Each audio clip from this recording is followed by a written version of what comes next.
The following is a special focus presentation. We are now in the Garanbandal era. Eyewitnesses of Garanbandal were so inspired that it changed the course of their lives. What you are about to see could change the course of your life as well. On a summer evening in June 1961, in the village of Garanbandal, northern Spain, these four girls reported seeing a vision of an angel. During the following days, the angel came to them several times and said that the Virgin Mary would visit them.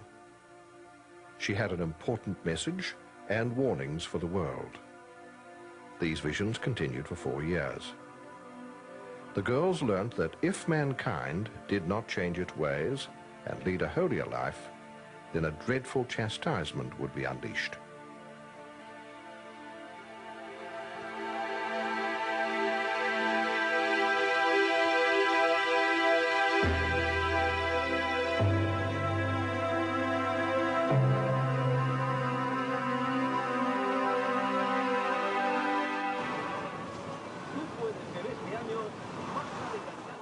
At the end of this winding road is the village of San Sebastian of Garanbandal.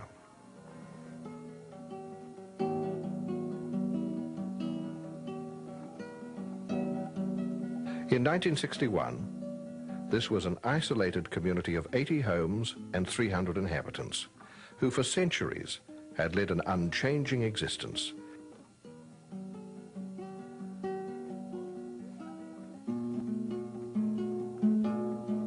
Laboring long hours in the fields and enduring harsh winters with few comforts. The parish priest, Father Valentin Marichala, travelled on horseback from the neighbouring town of Corcio on Sundays to hear confessions and to offer Holy Mass.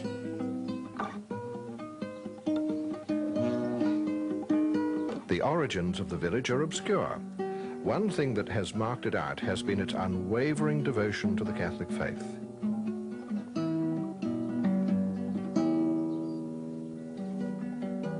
During the Spanish Civil War, priests on the run from revolutionary forces were sheltered by the villagers, and the Eucharist was carefully concealed in an abandoned house to avoid any possible desecration. Since medieval times, every evening at sunset, a bell has been rung to remind people to stop work and pray for the souls in purgatory.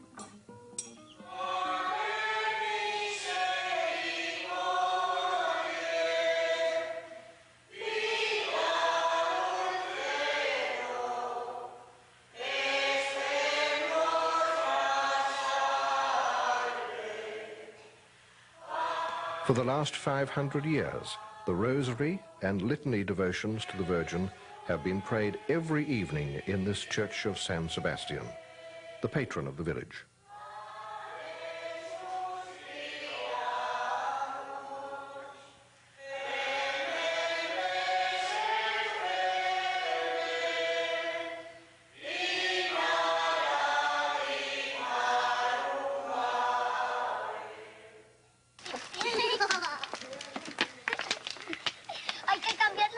At 8:30 in the evening of Sunday, June the 18th, 1961, four friends were playing on this rocky path at the southern end of the village. They were Mari Cruz Gonzalez, aged 11, and three 12-year-old girls, Jacinta Gonzalez, Conchita Gonzalez, and Mari Loli Mazon. None of the girls were related, although three shared the same surname. Out of a clear evening sky, they heard a sound like thunder.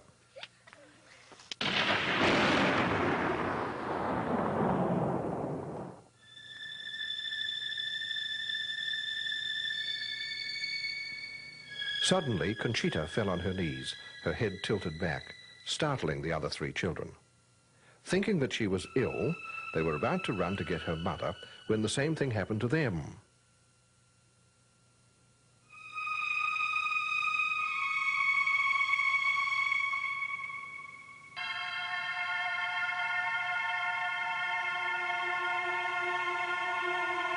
They saw a brilliant angel There was a sign beneath him, but the children were not able to read the words that were written on it.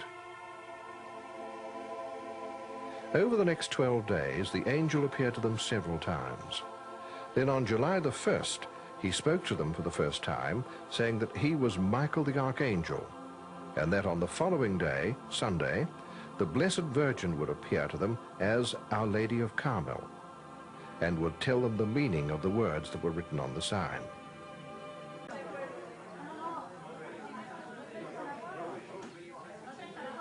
News spread quickly.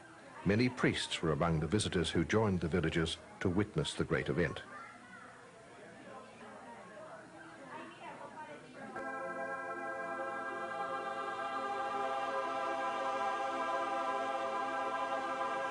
The Blessed Virgin appeared. Michael the Archangel was on one side of her, and another angel who looked just like him was on the other side. Over the angel on the right, the children described what they thought was an eye, the eye of God. Our Lady explained to the girls the message written on the sign. It was her message for the world.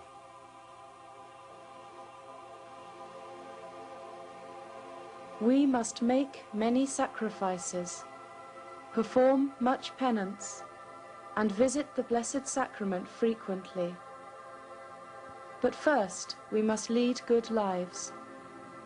If we do not, a chastisement will befall us.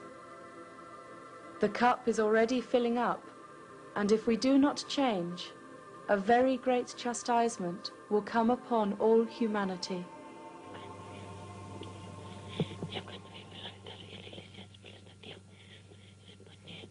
They spoke openly with the Heavenly Mother.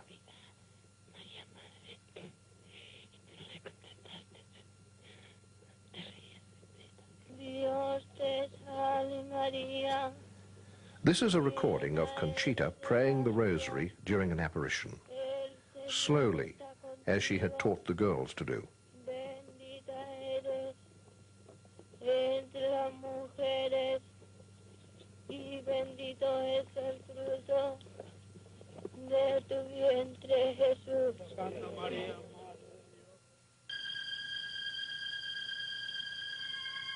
Over the next 4 years, she appeared more than 2,000 times, at all hours of the day and night, often appearing several times in quick succession.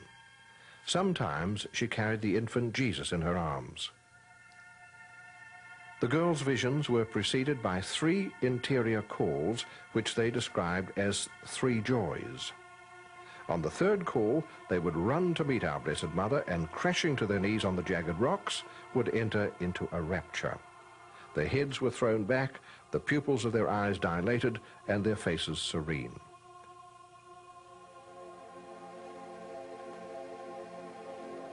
They were insensitive to pinpricks, burns, physical contact, or bright spotlights shone into their eyes. After one apparition, the back of Jacinta's legs were covered in pinpricks inflicted by a doctor.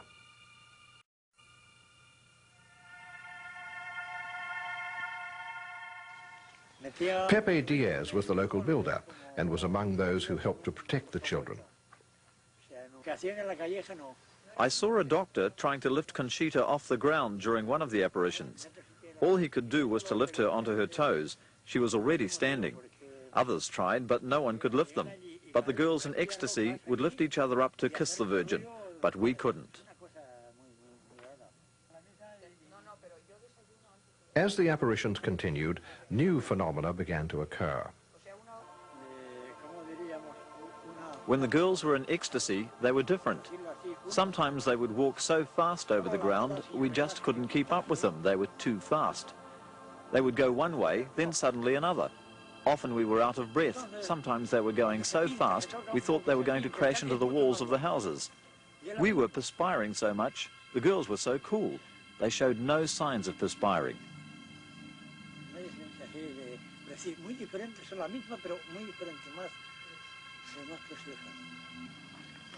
Often we were with the girls when they would just crash onto their knees on the rocky path. You could hear their knees striking the rocks, but they were never hurt.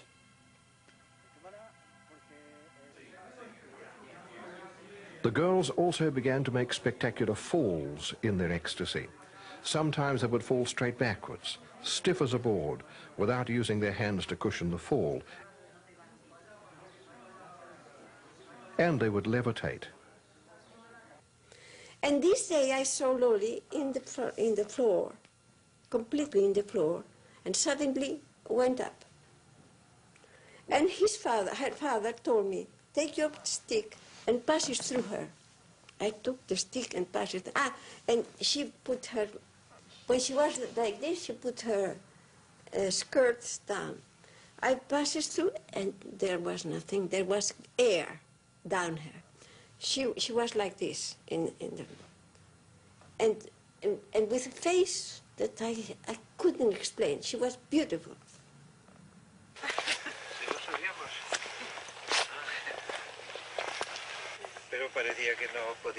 Father Della Riva witnessed the girls' levitations and many other ecstasies. Above the village there's a bluff with 9 pine trees. Many of the apparitions took place in this area. One day I saw the children come off the hill, looking upwards like this, walking backwards. They came towards us through those bushes full of thorns, running like they were flying, backwards, like they had wings on their feet. They moved so fast that one couldn't see that their feet were not touching the ground, and they never fell. They passed us here, turned round, and walked off towards the church.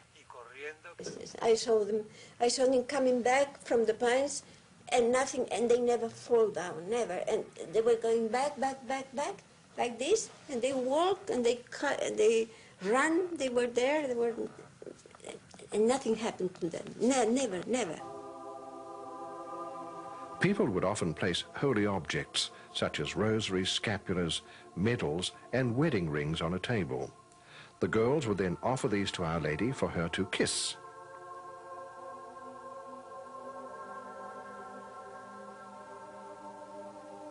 Afterwards, the girls would always return the object to their rightful owners, even though they had no way of knowing to whom each object had belonged.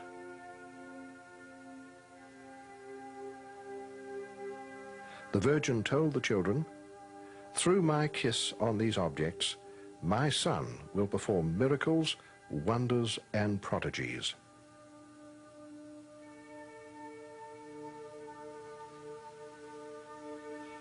This promise has been fulfilled in numerous reported spiritual and physical cures from around the world.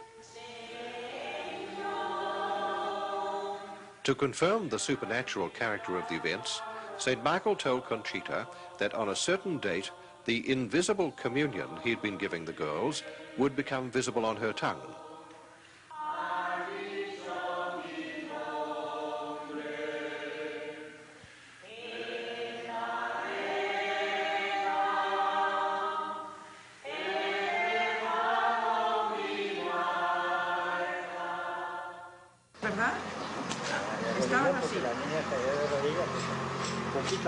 She fell to her knees here, prayed, and put out her tongue to receive communion.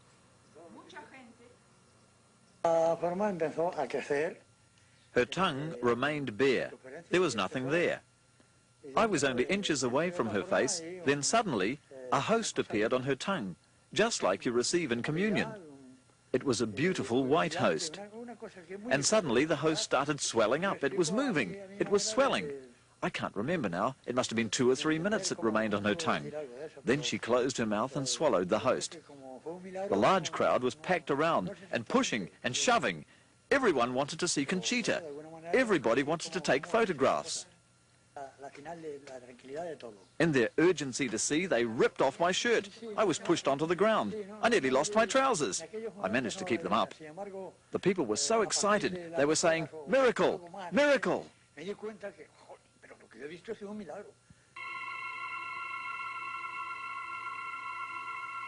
Of all the cameras there, only an 8mm movie camera caught the miracle on film.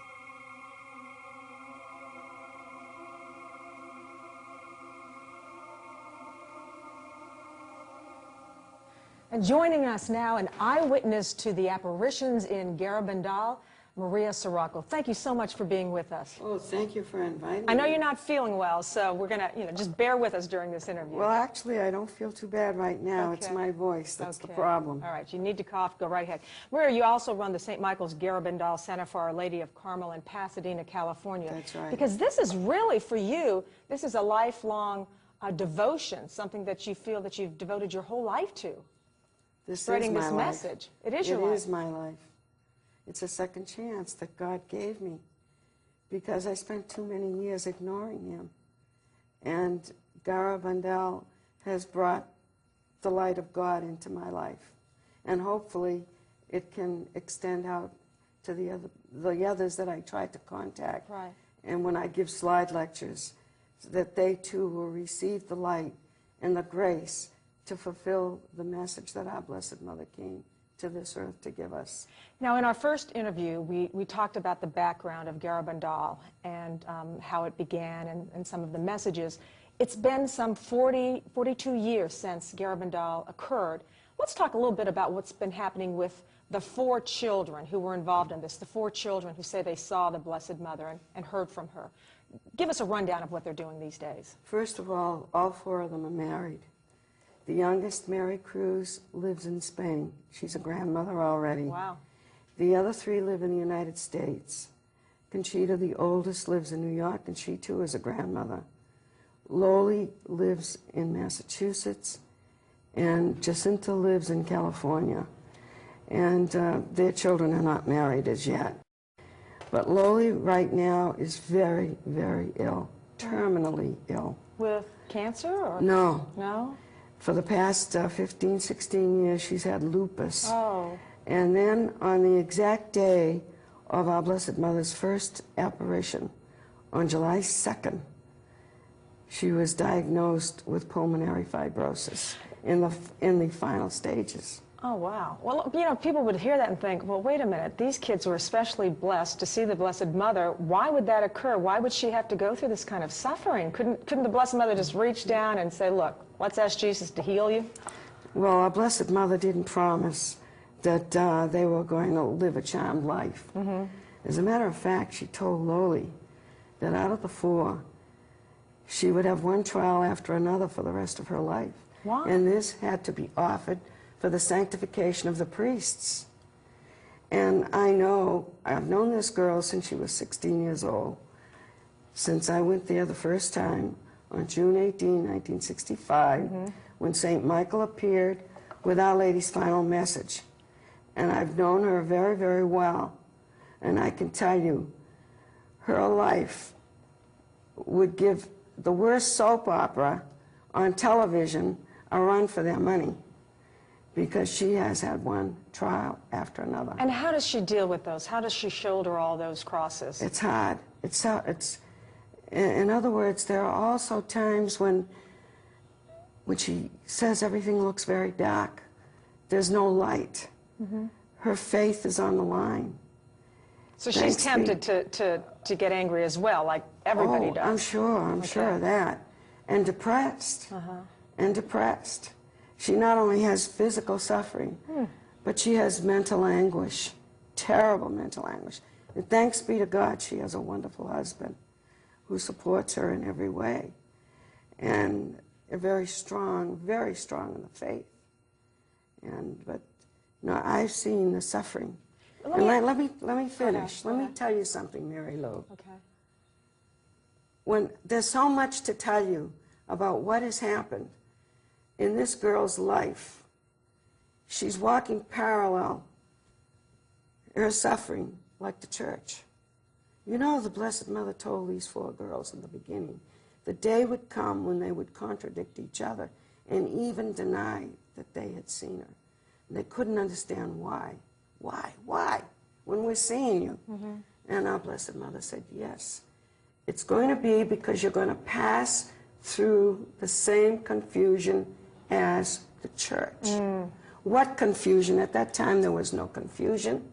Nobody understood these words. In 1961, when she said this, everything just looked wonderful. Lots of good, strong, holy vocations. But Our Lady singled out Loli and said, that she would have to offer all her sufferings for the sanctification of the priests. And when you talk about this confusion, obviously there were people who denied, who didn't believe that she had actually seen the Blessed Mother, and that kind of stimulates that confusion even in their minds as well, because they don't get a lot of support then. They first of all, they themselves doubt that they've seen the Blessed Mother, all Why? 4 of them. Yeah. Why? Because they have no memory recollection. Right, okay. Sometimes things are clearer than others, Right. and they see things. But other times, it's very dark. And they have felt as though, I know Loli did, as though she was deceiving the whole world. Right. How old were they when it happened? 12. Each one was, no, one was, Mary Cruz was 11. okay. But the point is this, and this is what the audience has to understand. The Blessed Mother came to Garabandal.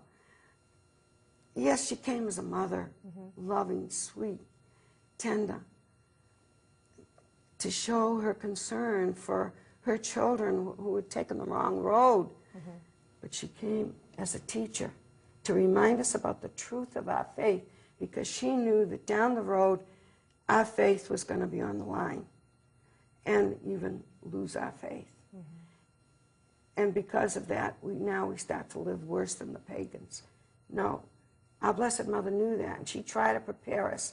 And she prepared us by allowing the children to lose their, it's as if a mystical veil Right. was pulled down, a shade. She used them as an example as, As well. an example, because the way they weren't, not that they're not good people, they are very exemplary. Not that they did anything bad, but they were going to be confused like the church. It's the church that she's pointing Right. to. And you know, Well, we've all been given something you very- know right. the crisis that's in the church now with the priesthood. Well, we've all been given something special, like they were given something special, and sometimes you forget it. You move on with the rest of your life, and then you get involved in things you shouldn't, and you forget the most important message from God. Now, Conchita, we have a clip, a phenomenal clip from a television show, a live television show from Ireland that was, I guess, taped 20 years ago. Maybe it was live.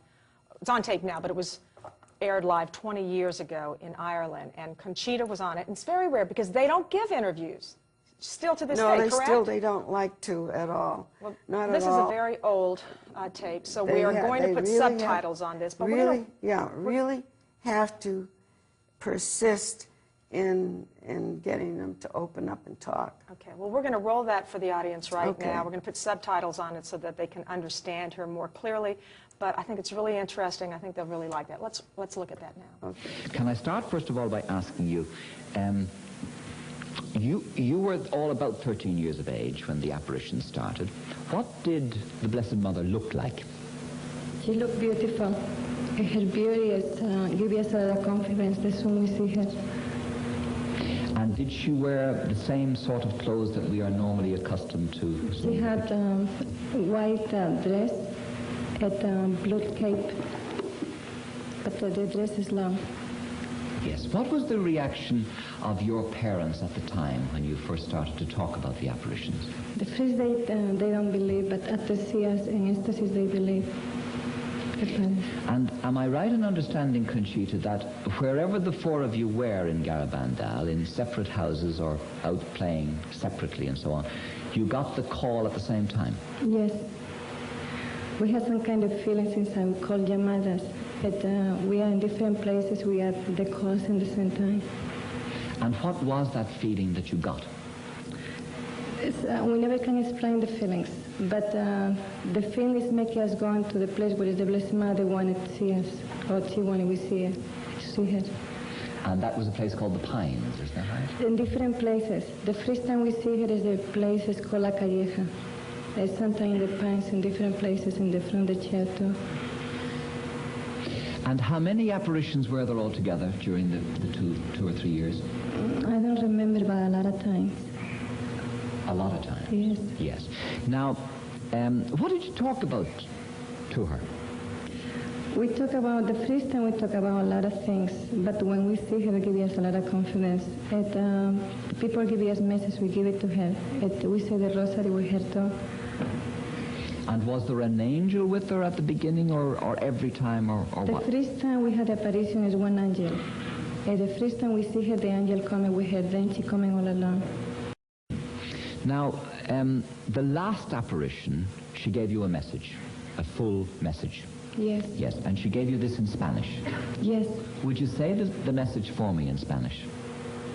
Yes, I had writing here in English. I did want to write in English, but I think it's the more important thing, and all the apparitions in Garanbandal.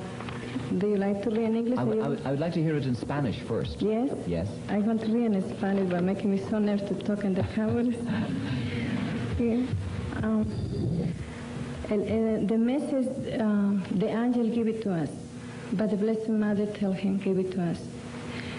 Como no se ha cumplido y no se ha hecho conocer al mundo mi mensaje el 18 de octubre, os diré que este es el último. Antes la copa se estaba llenando, ahora está rebosando.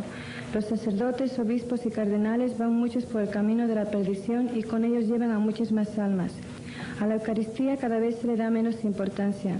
Debéis evitar la ira de Dios sobre vosotros con vuestros esfuerzos. Si le pedís perdón con vuestras almas sinceras, Él os perdonará. Yo, vuestra madre, por intercesión del ángel San Miguel, os quiero decir que os enmendéis. Ya estáis en los últimos avisos. Os quiero mucho y no quiero vuestra condenación. Pedidnos sinceramente y nosotros lo daremos. Debéis sacrificaros más, pensad en la pasión de Jesús. This is the last message the Blessed Mother gave it to us. Yes. Now, the meaning of that, broadly speaking, in shortened form, that message is what in English? That she said the sacrifice, the penance. She said with the more and more we don't have no respect to the Holy Eucharist. And then he said, pray for the priest, bishops, and cardinals, but they gone to the wrong way and they bring a lot of soul with them. And they say to think a lot in the Passion of Jesus.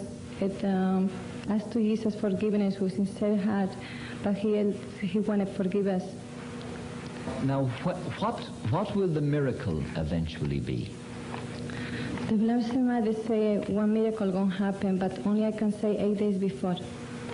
You will say what 8 days before? The day of the miracle. You will actually nominate the day? Yes. Now, is it true that it will be in April or May? I say it's gonna happen between April and June, or between the months. Yes. And you will announce that 8 days 8 days before. Why cannot you tell us now? But she say 8 days before. I don't know why. That is what the Blessed Mother said? Yes. Yes. Did the other 3 girls get this message as well? No, they don't know about the miracle. They don't know about the day of the miracle. No, but you do. Yes, I do. Is it soon? Yes. It is soon? Yes. Is it years or months? I can say only 8 days before. Yes. And will there be a warning before you give the message, or is the warning at about the same time? No, the Blessed Mother say before the miracle is one warning is coming to the whole world. It's something gonna happen in the whole world. They gonna know, everybody gonna know it's coming from God. Yes. No matter where we are. Yes. Yeah, it don't have nothing to do with Garanbandal, but it's something gonna happen, like prepare ourselves to the miracle, to see the miracle. Yes. Do you recall, Conchita, at any stage what your feelings were during that trance? What is the feelings I feel? When I see her, it's like she takes us from the air. You know, she takes us from here. We feel so happy to see her. But like we don't ever want to see her, you know, leave her. Yeah. It's beautiful feelings, but it's very hard to explain the feelings to be with her. Your feelings about the world now, Conchita, do you find the world a depressing place to be, or what? I feel like a place to be, the world to me is the place to prepare ourselves to go to heaven. And how do you do that? I try to do what I can sometimes. You know, listen the pulpit, do what the Blessed Mother says. And are your family religious? Your own daughters and son? Yeah, I think they are very religious. Yeah, they like to go to church, to say the rosary. Mm-hmm. Do your neighbors know who you are? No, nobody knows. Nobody? Nobody. My pastors don't know, and nobody in my church. And why do you not want more publicity for the cause of Garabandal? But for the cause of Garanbandal, I don't, you know, I love to everybody know about the message, but I don't want anybody to know it's me. I don't know why.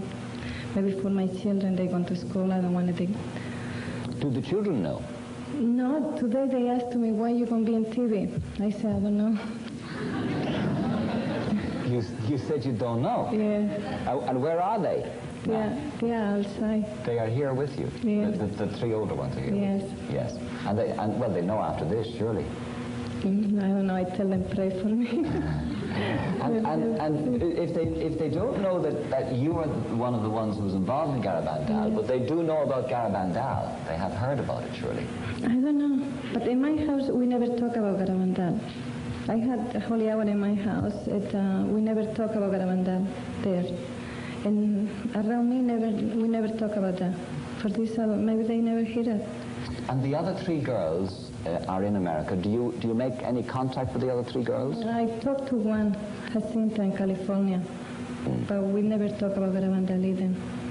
This is extraordinary that you're not trying to forget about it, but you are trying to leave it to one side in your life. This happened now. Before, without. After the apparitions finished, to me, I think it's nothing is true. I think after that, I better don't talk about. It's a big difference between without before. Before, without, we love to talk about the apparitions. Yes. Now it's hard to do it. Yes. Now, you also speak about the chastisement. Do you understand that word? Yes. Yes. When is that due to happen? The Blessed Mother said if we don't change, the chastisement is coming, but it's not sure it's coming. But if we change, she don't say to us. Yes, yes. Conchita, ladies and gentlemen.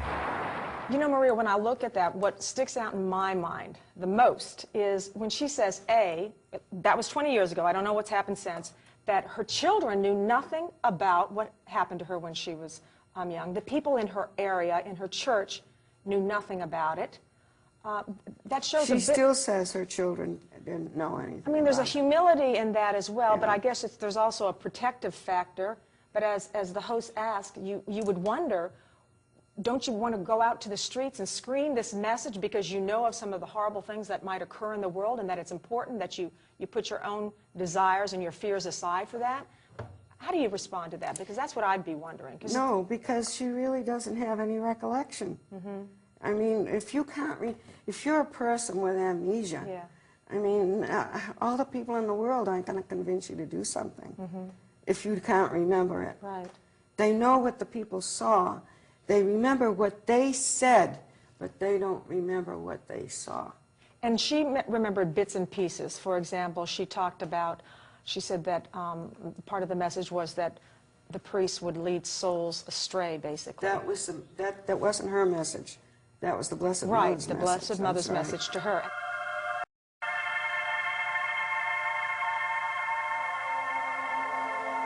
On June the 18th, 1965, at about 11:30 at night, Conchita received the last message.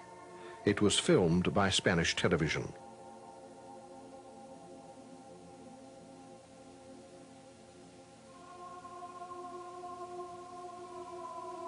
As my message of October the 18th has not been complied with and has not been made much known to the world, I am advising you that this is the last one.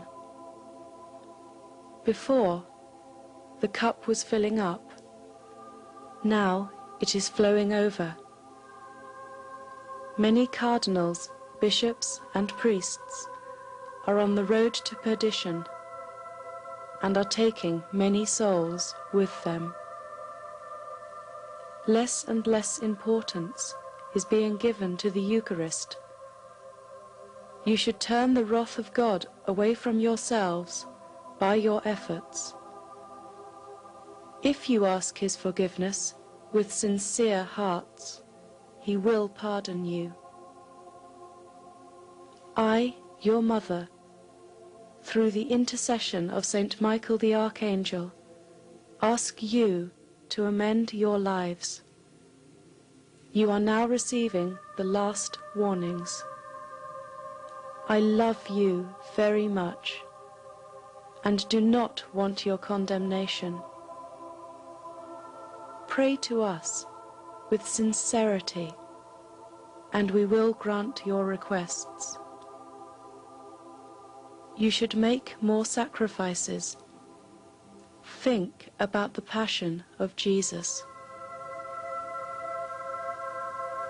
That's a very powerful message. So Right. she remembered some important things. Yeah.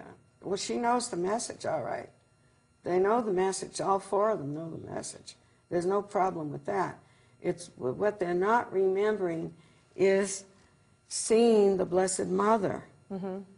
If they describe her, they're only describing her the way they described her at that time, because they can't remember how she looked. If you would have asked them today, there is no way that they remember. What they're remembering is what they said at the time. Well, so you said even today her children do not know, 20 years after that interview, Well, last time I about... talked to her was, I met her at Fatima, and no, just a couple of years ago. Well, what about the other kids? Do their families know about this, or their community? Yes. Yes? Yes. They've chosen to speak about They it. know. What's They the all know. difference? What's the difference? Why? Well, Conchita, like you said before, she didn't want her children to be influenced in any way by this, and wanted to protect them from the public eye as well. And she was a lot more visible than the other three children, because she made herself visible, and she was well known in the area. Although, I will tell you one thing, she never uses the name Conchita. Right. So she keeps that hidden. I remember when she moved out of one area in New York into this place where she's living now, which is by the seashore. And it's a very, very tiny community. I'm not going to say where. But anyhow, she went to the church, and the pastor there didn't know who she was. And she had this beautiful picture of Our Lady of Guadalupe, full size, that she had in her other house, but she had no room in this house to put it anywhere. And so when she went to this church, she thought, wow, that wall over there looks like it would be nice if it were hanging there. And she asked the priest if she would like to, if he would like to have it. And he said, yeah, not knowing who she was. Right, right, right. And she invited him to come over for a Spanish meal. She was going to cook. So he went over to her house and everything, and she cooked a nice meal. And they got along great. And next thing you know, he contacts her because he's having a crowd over in the rectory and nobody to prepare a meal. And he wanted to know if she would come and prepare this meal. And so she would be going over to the rectory and doing this and going over there more and more. He never knew who she was. But you know what? Her pastor. I know. But what I noticed as well, though, in her small interview there, even though she doesn't remember a lot about it, she's obviously a holy woman. She said she has a holy hour in her home. Her children go to church and they enjoy it. So she has passed on that message to her family, which is very critical, you know, living the message yourself as well as your family. She used to have a holy hour to pray for priests in her home where she lived before, but not in this place. Now she goes somewhere for a holy hour. In that parish that she was at in the first place, she couldn't get it in the church. Priest wouldn't allow it. And they used to come over, I forget if it was first Friday of the month. Not first Friday, every Friday of the month.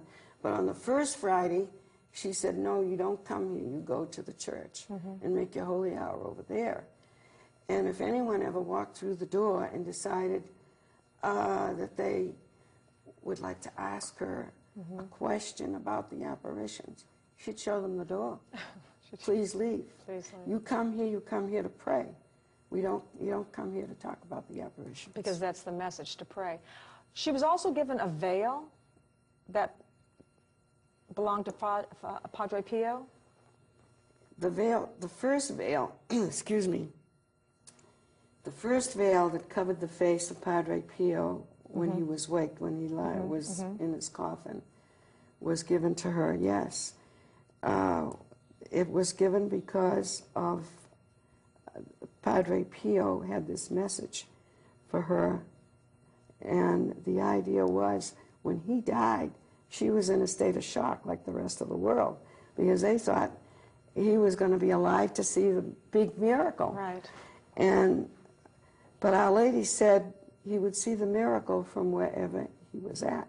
And so would the reigning Pope would see the miracle from wherever he was at. So would Padre Pio. Those are the exact words. And when Padre Pio died, everybody said, wow, that's the end of Garabandal. Miracle didn't happen.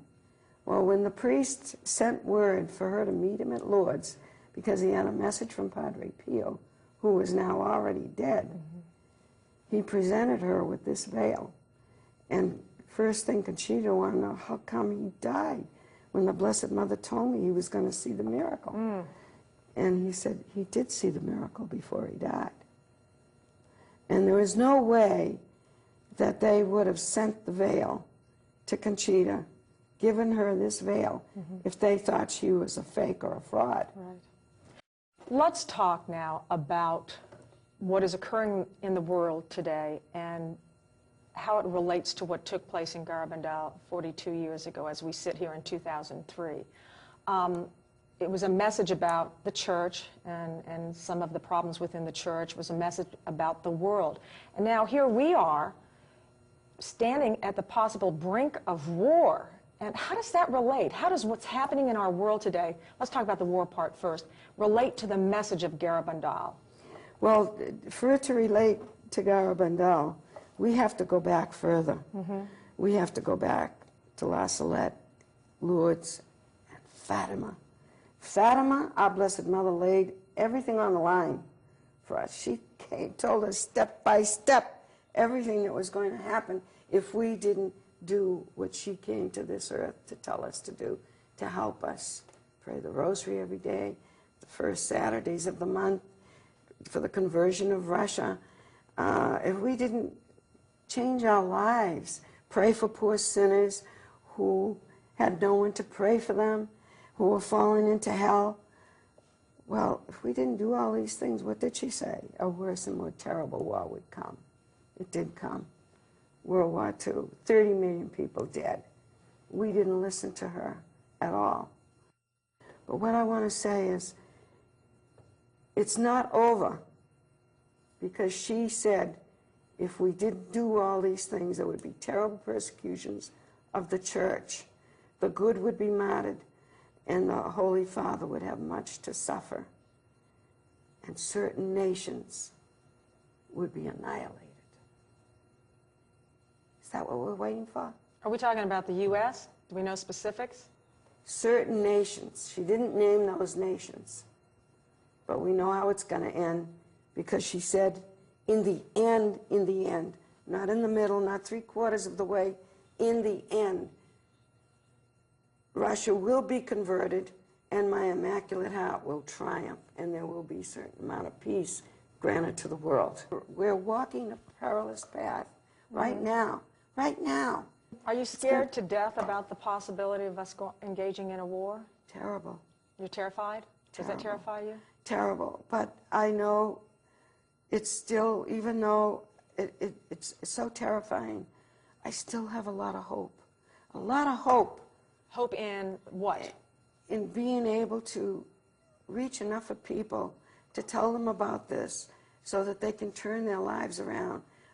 Let me tell you, Mary Lou, there have been a lot of people who were away from the church that have come back to the church.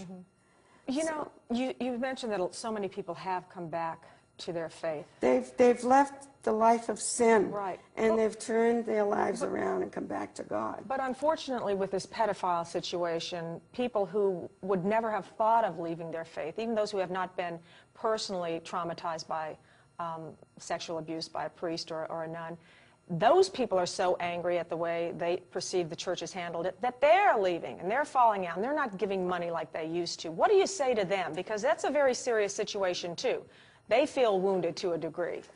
This is my newspaper, The Vigil, the Message of Garabandal. And it's a recent issue. And I deal with those are the 4 children there. Those are the 4 children. And I deal with that question that you've just asked me. How do you deal with it? First of all, you have to remember the church is run by human beings. That's number one. Maybe we should say number one should be what the Blessed Mother said at Garabandal. In her final message, many cardinals, many bishops, and many priests are on the path of perdition and are taking many souls with them. Nobody understood this. How could the Blessed Mother say such a thing? I mean, for me personally, it was hard to believe. Sure. But as time went on, I understood that what she said, she never lies. Those words were very prophetic indeed. But first of all, we have to understand who established the church. It was established by Jesus Christ himself when he was here on earth. He gave us the church, the sacraments, especially the sacrament of reconciliation, and the Eucharist, his own body and blood. That's number one. You have to remember that. Now, these priests have a very unique vocation because they are the only ones that can give us the body and blood of Christ during the holy sacrifice of the Mass. They're the only ones. Nobody else can do that. Not even a deacon. Nobody. No extraordinary minister. Nobody. They're the only ones that can consecrate. Even the angels can't consecrate. You know, Michael the Archangel brought communion to the children often in Garabandal. So the attack against them is going to be greater. Greater because the devil knows that because the priest is the only one that can give us the body and blood of Christ, he has to destroy the priesthood. When I was in Czechoslovakia, I hate to think about this, I almost hate to repeat it, but when I was in Czechoslovakia, I remember someone telling me, I'm not going to say who, that there had been a mystic years ago that had said the devil had one aim, and that was to line the walls of hell with the vestments of the priest. Because without the priest, there is no blessed sacrament. And Jesus said, unless you eat my body and drink my blood, you cannot have life in you. So, first of all, the priesthood is what the devil is focusing in on here. And our job is to correct the problem that the world is facing. And how do we do it? We don't do it by throwing sticks and stones at the priests. And I feel as though right now what we need to do is we need to pray for the priests more than ever. This is what the Blessed Mother told Loli. So what do you tell these people? Stop throwing sticks and stones and get down on your knees in front of the Blessed Sacrament and pray. Pray for holy priests. Because sometimes in a crisis like this, the laity forget that the church is the laity as well, and the priests are our leaders, but we have to reach down and have some compassion, and instead of dumping the church and saying, well, I'm not going there anymore, it's destroyed my faith, you have to support the essence of the church that was based on Jesus Christ. Where are you going to go that you're going to get the And that's what the sacraments? devil would like to see, too. Absolutely. That's the domino effect. Get the priests first, then the kids and the adults and the rest of the laity. Absolutely. Look. But it's hard. It's hard for a lot of people to do that because they've revered these people and they've probably looked at them in a godlike fashion, which they shouldn't have done. I did. To begin with, you know. I did. To me, that's the way I that was in their raised. humanity they can be sinful as well, but you know, God can heal all those sins and all those wounds. During the time of the apparitions, and it's on film too, Loli cried a lot. Tears would be coming down. Sure. A lot. And her mother would want to know, and her father wanted to know, why were you crying for the priest? Her mother didn't want to hear it. She thought it was blasphemy. Right. But yet her mother did pray for the priest. Well, a lot of people didn't want to hear that it was going on when these people were tape. complaining. Yes, but Loli knew what was coming. Mm-hmm. She was told what was coming. That's the reason why she's suffering. And she asked Our Lady, even though the doctors haven't given her much time to live, she asked the Blessed Mother at the time of the apparitions, am I going to die soon? And Our Lady said, no, you have to remain on earth to suffer for the priests. That's what she's suffering for. That was a heavy cross. A heavy cross. Yeah. She can't see it clearly at times, but her greatest cross is not just physical, it's mental anguish, doubts about the faith, feeling abandoned by God. I mean, she has actually gone through, I've seen it, I'm a witness to this. I've seen her go through these experiences that great saints have gone through. But I want to get back to the apparitions once again. I want to talk about Father Louis, the young priest who died of joy, because we have to relate that to the crisis in the church today. The night of August the 8th, 1961, while observing the girls in ecstasy, Father Luis cried out 4 times, "Miracle, miracle, miracle, miracle." Maximina Gonzalez is Conchita's aunt and a confidant of the visionary. She remembered Father Andrew very well.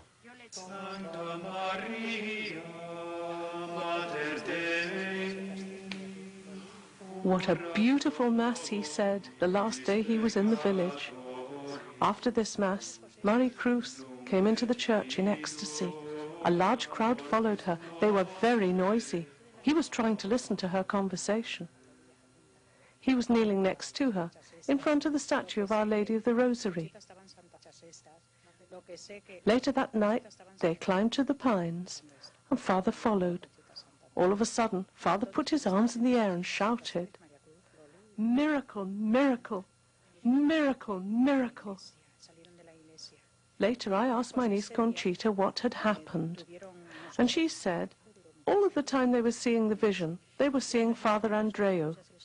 Normally, they saw no one. They did not see any miracle.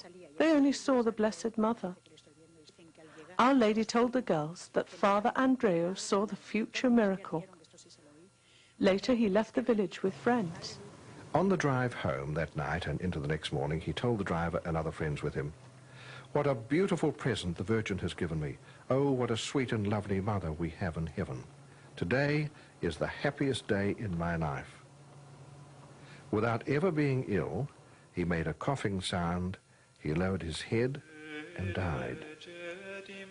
The explanation arrived at was that he had died of intense joy.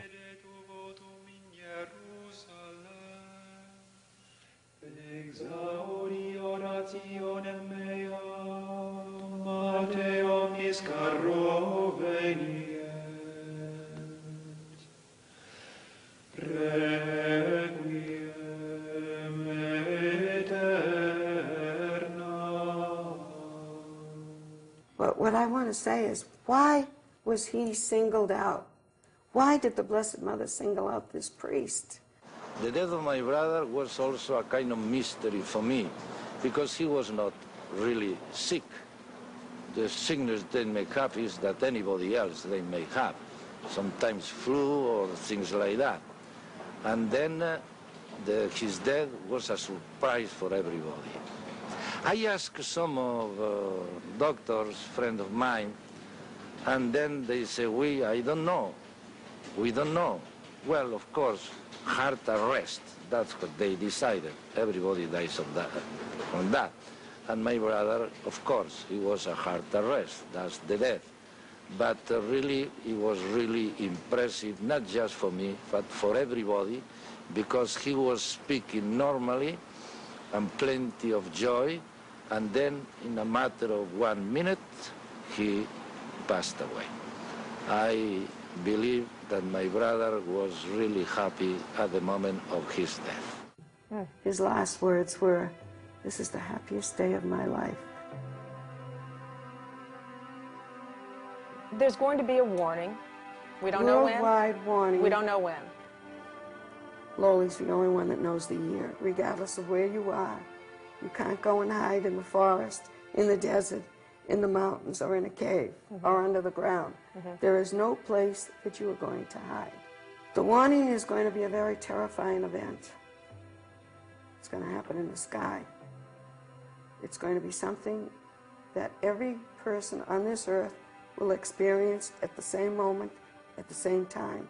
I want to talk about Father Lewis, the young priest who died of joy, because we have to relate that to the crisis in the church today. Father Lewis, who was a young 38-year-old Jesuit priest, on his third visit to Garanbandal, he saw the Blessed Mother. He witnessed the great miracle, or at least part of it.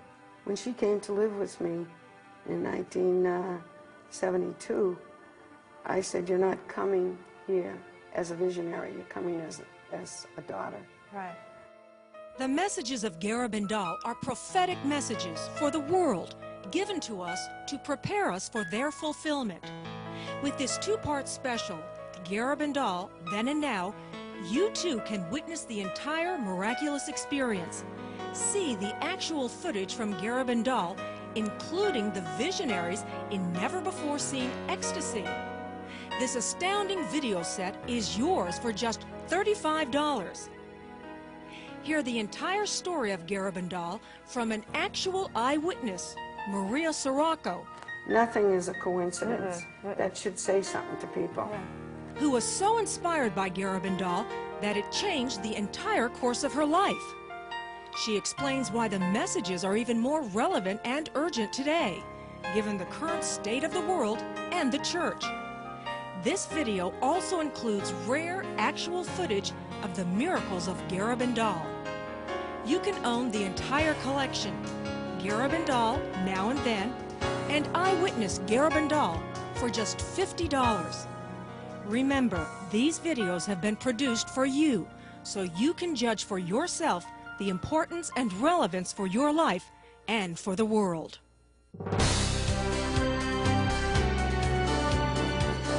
To order a copy of this show or any other Focus production, call 504-840-9898 or 985-635-0333 or visit us on the web at FocusTVOnline.com.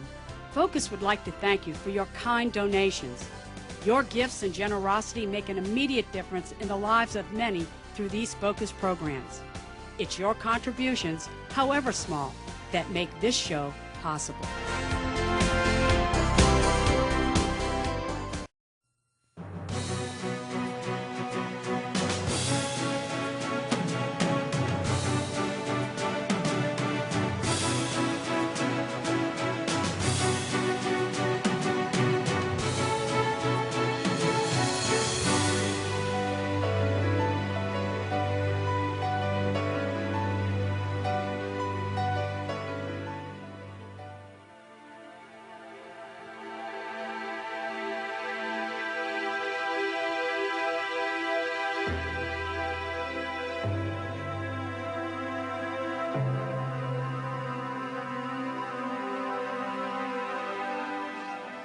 Previously on Focus.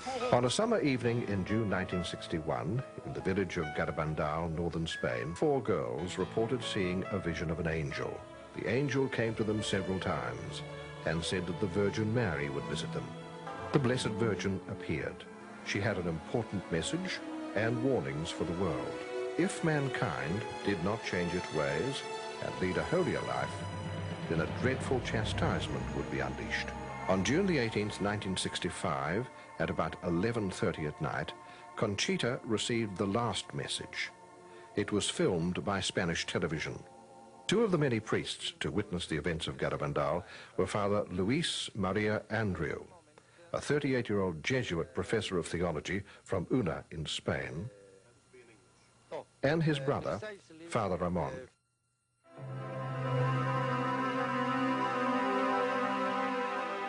I want to talk about Father Lewis, the young priest who died of joy, because we have to relate that to the crisis in the church today.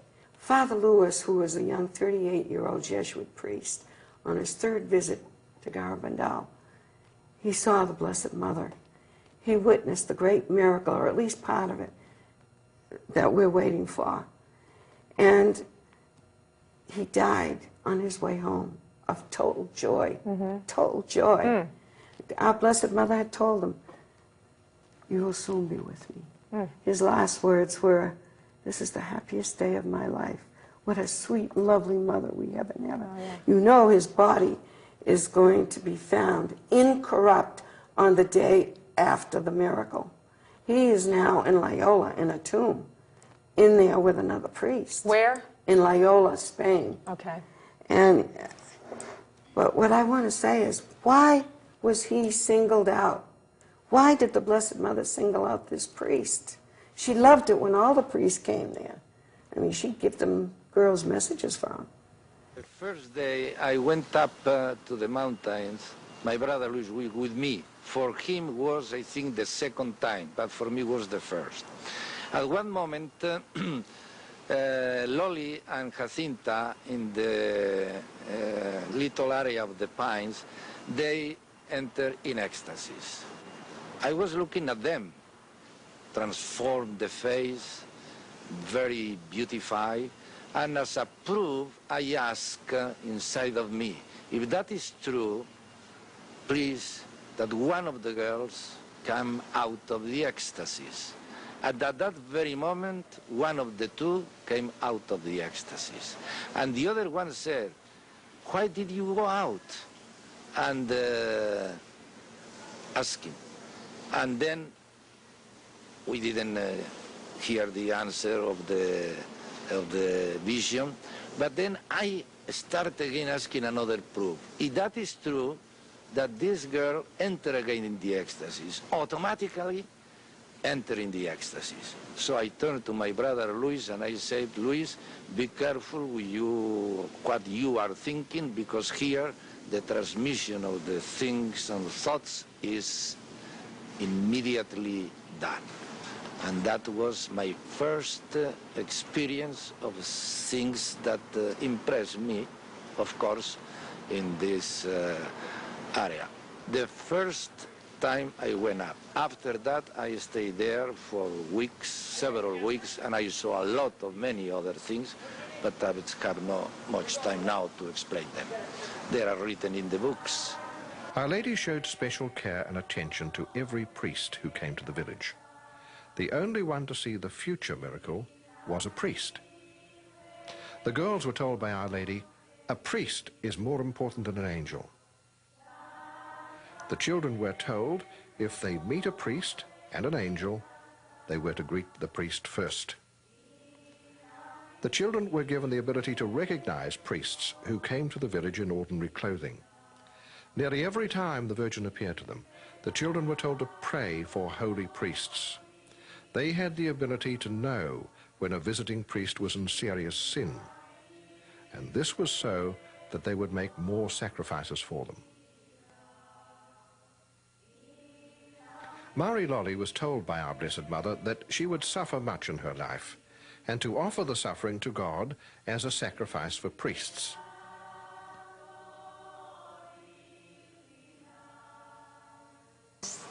The thing I think is more important in my life, to pray for holy priests. I don't know. With regard to apparitions, you feel that's the most important thing in your life, to pray for priests? Yes. The idea is people have to remember now that the priests that we have are no different than those 12 apostles. Right. They're human beings, but God has a way of choosing human beings and to do his best work. And not only that, but he doesn't take it from me. I'm going to be 75 in about 2 weeks, and take it from me, from experience.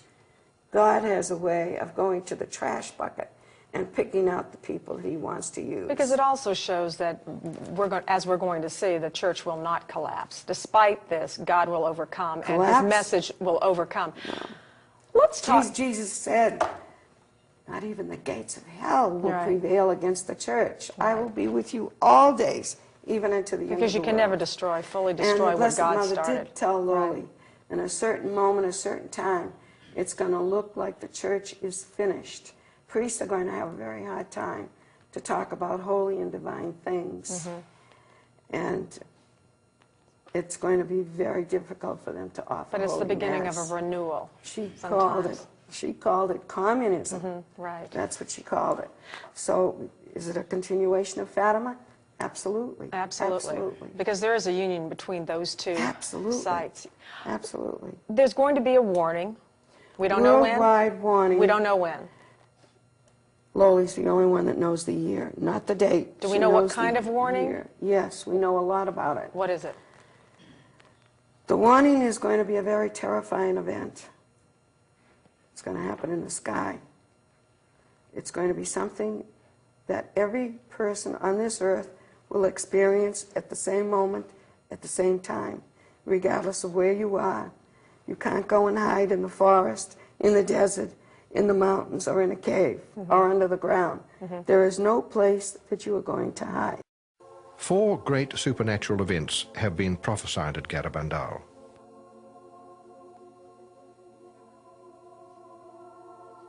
The first will be a worldwide warning from God to be seen and then felt interiorly by everyone on earth. At that moment, we will see the wrong we have done and the good we have failed to do. The warning will be sent to purify us and to correct the conscience of the world. Everyone will recognize it as coming from God. It will prepare us for a great miracle. The visionary Conchita knows the date and will announce it 8 days in advance. It'll be on the feast of a martyred saint of the Eucharist, not on a feast day of Our Lady, and will coincide with an important event in the church. You know, I have had really the impression of the warning. When I try to explain the warning of Conchita, Conchita says the warning, you prefer to be dead than to see the warning. And during this time, I prefer maybe like to be dead, you know. And I think the great problem of the warning for all people, subtly, all the people in the world will see it can lose God, lose the sense of the life, you know. Alors, it's a problem of humanity. We are going to see the state of our soul the way God sees it. That's going to be pretty frightening. But also, it'll be something that we're going to see in the sky. It's going to be like the collision of 2 stars that do not fall down. And then there will be a miracle. Only Conchita knows that date. She will announce it 8 days before it happens.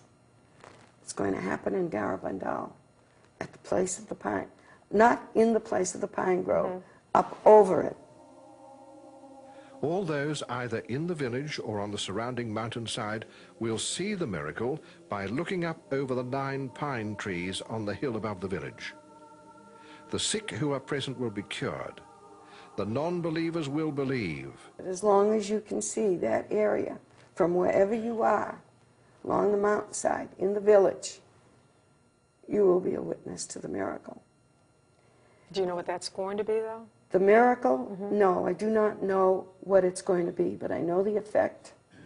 The effect is that the unbelievers will believe and will be converted, and the sick will be cured. So she will announce the date 8 days before, but the warning must happen before that 8-day announcement. Let's not get confused. Sure. It can't happen 5 minutes before the miracle. Right. It must happen before the announcement. So from the time the miracle happens, not the miracle, the warning happens, to the time of the announcement, it could be as much as 12 months. Garabandal apparitions are zoomed in on 2 important things, the priesthood and the Eucharist. Santo. Amén. El Señor esté con vosotros. Hermanos, comencemos nuestra celebración. Everything seems to focus on the Eucharist and the priesthood. The miracle to come on a Thursday the day that is consecrated to the Holy Eucharist, the day our Lord instituted the priesthood.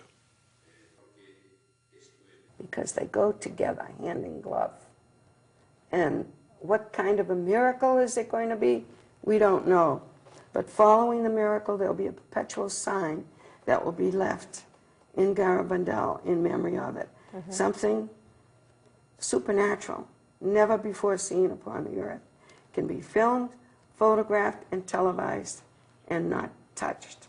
And the miracle also can be filmed, photographed, and televised.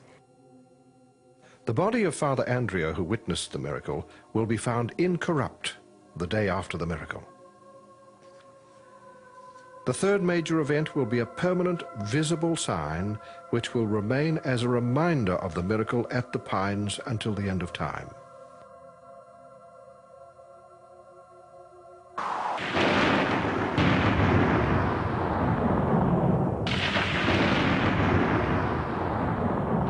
The fourth major event is conditional. If mankind does not fulfill the Blessed Mother's messages, then God will send a chastisement on the world.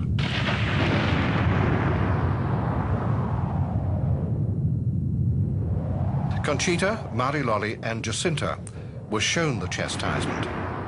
It happened over 2 nights.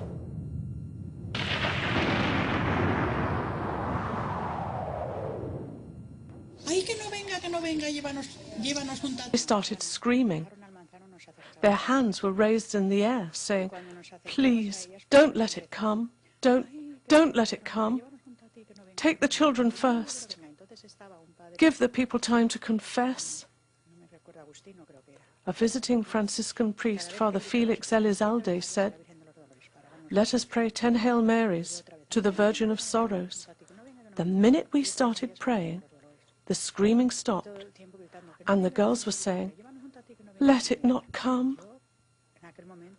We were frightened that night. We didn't sleep.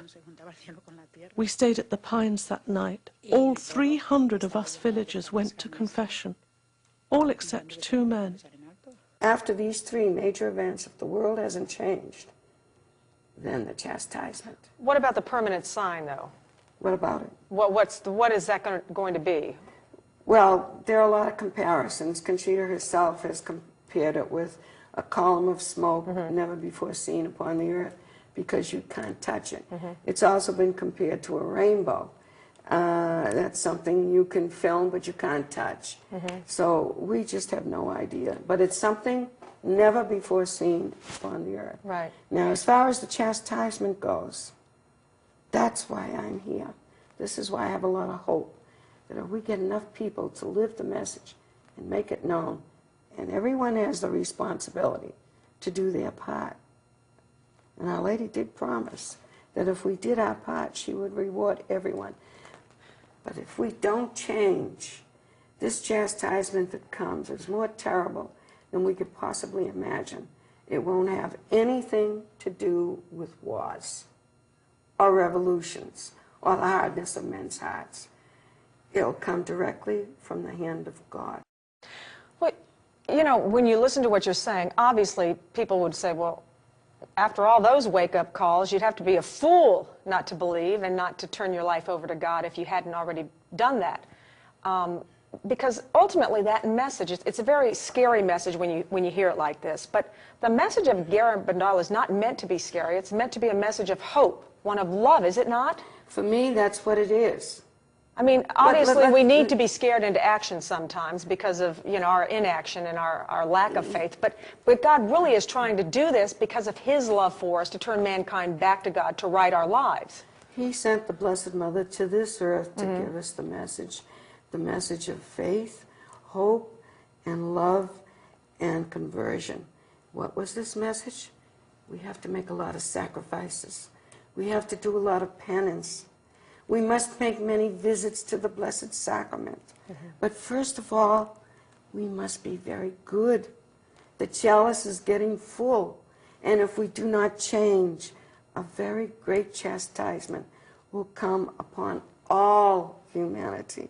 And all the girls say, let all Catholics confess before the chastisement, and let all others meaning non-Catholics, repent of their sins. But ultimately, if people are afraid of what they're hearing from you, turn that fear into action. Start praying, start opening your hearts, and let God guide you at that point. And then, you know, then you'll be able to walk. It has to be done on an individual basis. It really does. The movement has to be a movement of the heart. Right. Right now. Where he can touch you. That's right. And you know what? All we have to do is say, Mother, what do you want from me? Please help me. I want to be good. I want to do the will of God.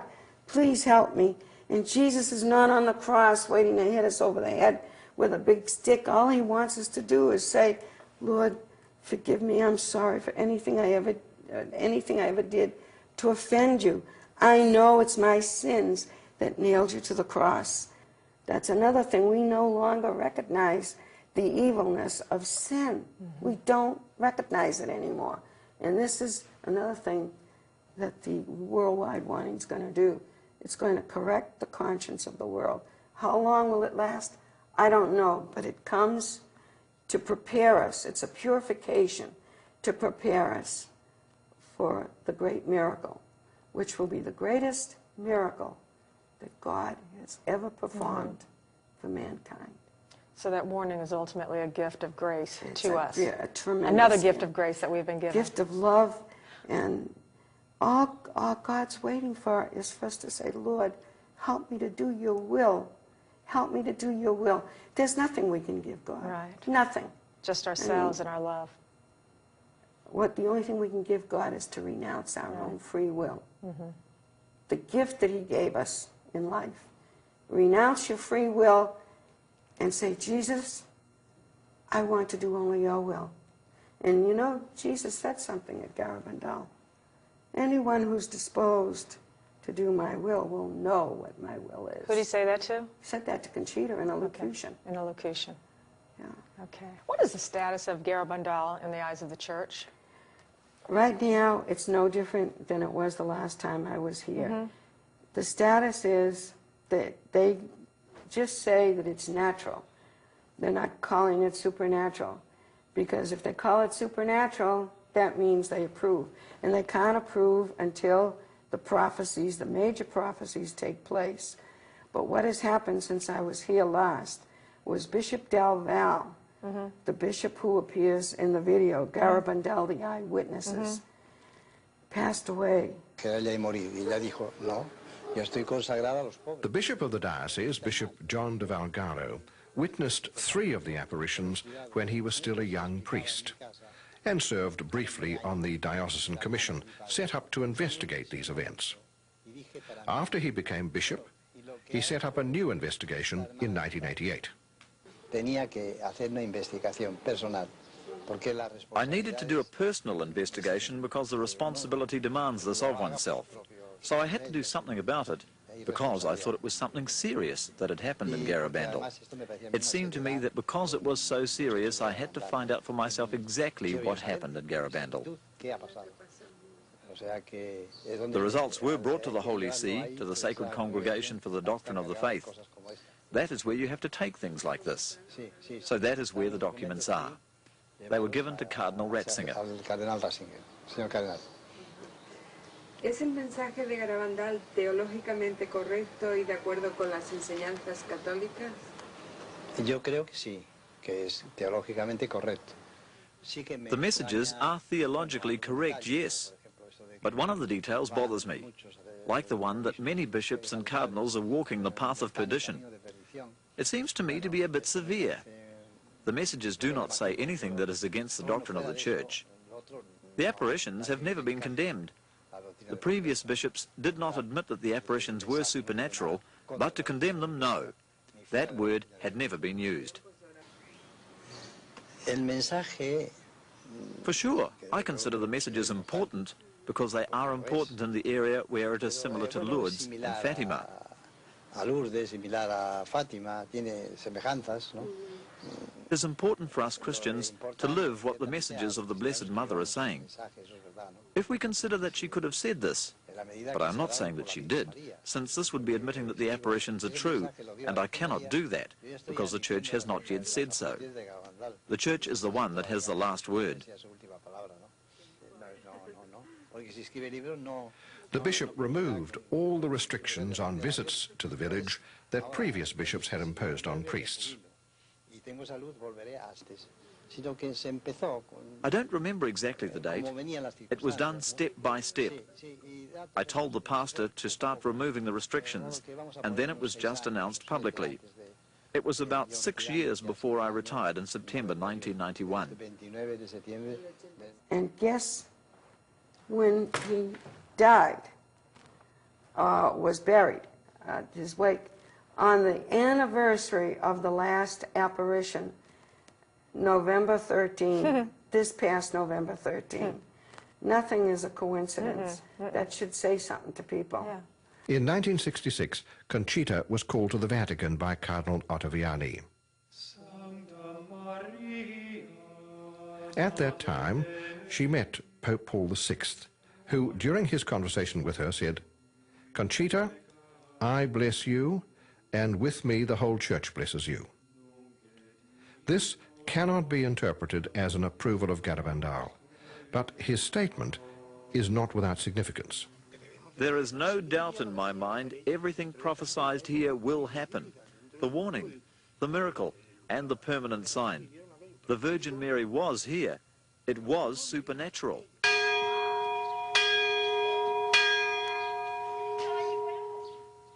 One day the church bell tolled. Conchita said to her mother, "Pope John is dead. Our Lady told me now there will be only 3 more popes, and then it'll be the end of time, but not the end of the world." What you talk about, I mean, when I sit here and listen to you, and if somebody off the street who doesn't know anything, do people ever look at you or say to you, "You're a kook, this is awfully heavy, this is like something out of a sci-fi thriller that you're talking about"? Do you ever get that kind of response? And if you do, how do you respond to that? To be honest with you, I've done some television talk shows, but I'm thinking of a radio talk show that I did in New Zealand years ago, and it was a defrocked priest who was interviewing me. It was the most popular show in New Zealand. Right. It was like a 4-hour show. And every time I started to talk about the warning or the chastisement or even hell, he'd cut me off. And with commercials. I mean, he had tons and tons and tons of commercials. When I first arrived on this show, I said, "How much time will I have to talk so I can kind of pace myself?" Right. And he said, "Well," he said, "about an hour, because I have some other things planned for the other 3 hours." Well, at the end of the hour, this priest, a frock priest, said to me, "The board is full, the board is full, the board is..." And I didn't know what he was talking about, the board phone full, calls, yeah. because I didn't understand that expression. And so I said, "Well, I guess I better leave now." And he said, "Can you stay some more?" And I said, "Okay." I ended up staying the whole 3 hours more. But every time, I managed to get the message out about the warning and the chastisement, because people drew it out of me. That's amazing. You also were on another show with one of the visionaries, and you had something unusual happen. You were telling us about it upstairs before we were Yes, taping. in fact, it was the first time I was on television here in Louisiana. They wanted me to be on TV, and I was going to be giving lectures. And they were going to show the show, but it was going to be videotaped. Right. And so Loli was living with me at the time, and she was with me. And she absolutely wouldn't go on to television. And I said, I persisted. And I said, "Look, you don't have to say anything. I'll just do all the talking, and you just give the message." And so I finally convinced her. The interview went well, everything went wonderful. And then the man who interviewed me, said to Loli, excuse me, "Wasn't there a message? What did the Blessed Mother say?" And so she come out and she gave the message. We must make many sacrifices. We must do a lot of penance. We must make many visits to the Holy Sacrament. But first of all, we must be very good. She was saying all this in Spanish. And the cup is getting full, and if we do not change, a very great chastisement Right. will come upon all humanity. Right. So they were very happy. The show concluded, and we got up saying our goodbyes, and the guy said, just a minute. He said, I just feel like I want to check the tape and make sure that everything went okay. And when he checked the tape, my interview was fine. But when she spoke, Nothing. nothing. They could see her, but they couldn't hear her. And he said, do you mind very much if we do this again, just this part? Mm-hmm. So we did. But this time, when he asked her that question, wasn't there a message? What did the Blessed Mother say? She started out with, the Blessed Mother said. And she didn't do that the first time. She didn't do that the first time, and I wasn't Paying aware attention, of this until we got outside. But this one, the And tape then was perfect. She told me, and this one was perfect. Let me ask you, what was it like living with her, having her live with you? Like she was my daughter. Did you feel a special presence there, or?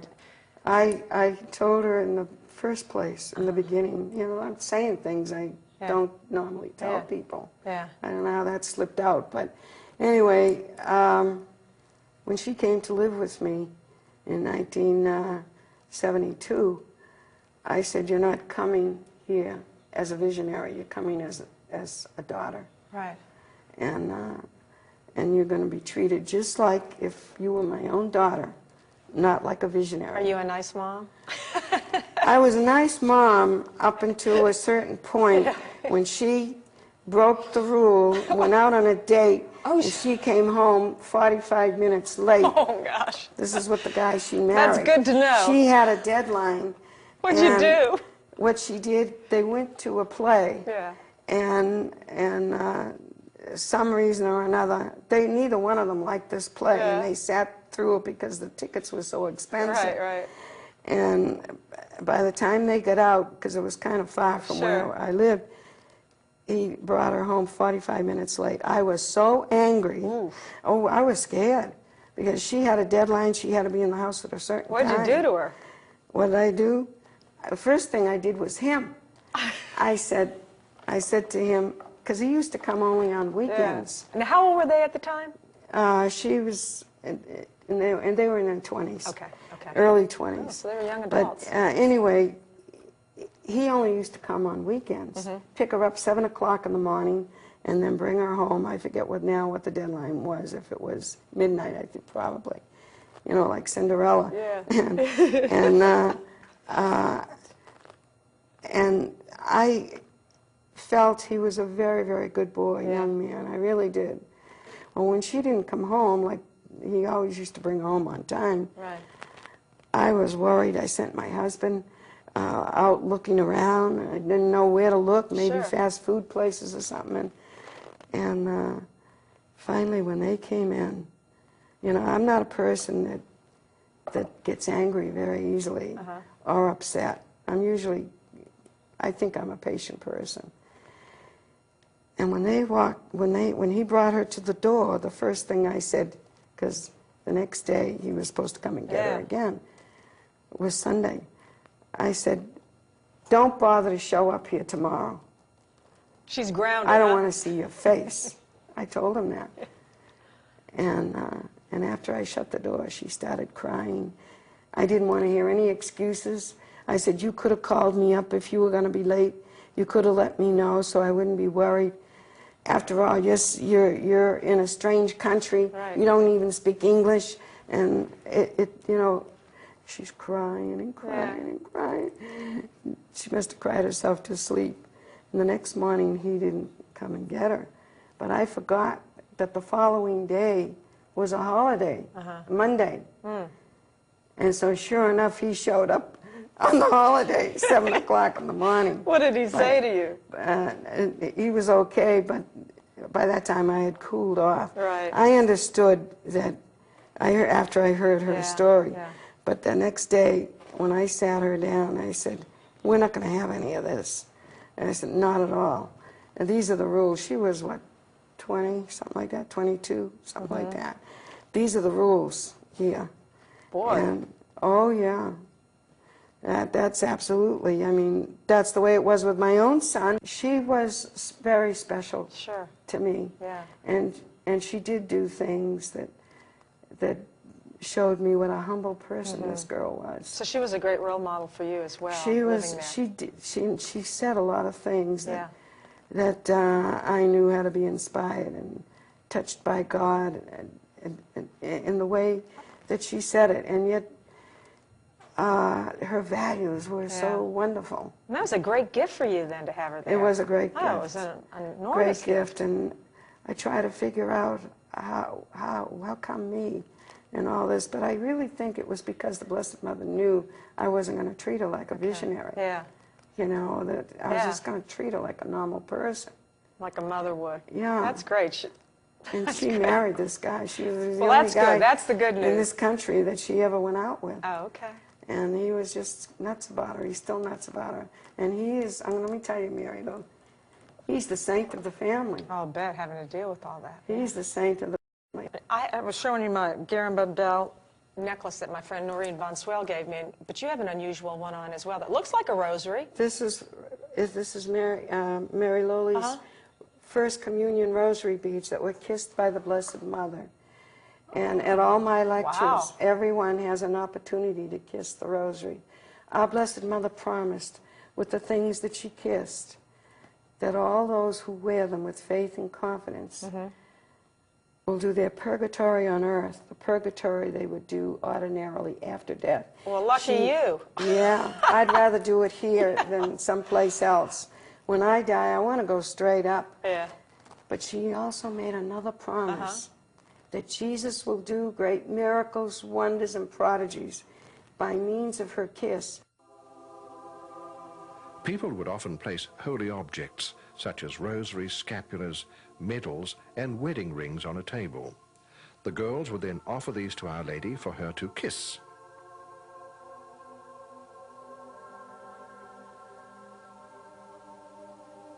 Afterwards, the girls would always return the object to their rightful owners, even though they had no way of knowing to whom each object had belonged.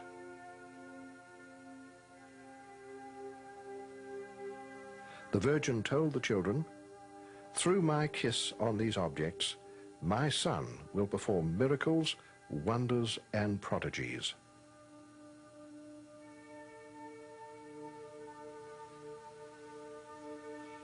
This promise has been fulfilled in numerous reported spiritual and physical cures from around the world. And she asked that her kisses be distributed to the people. She kissed many holy things, and we do distribute her kisses. Where do you get those? Anyone that comes to my lecture will get it. Okay.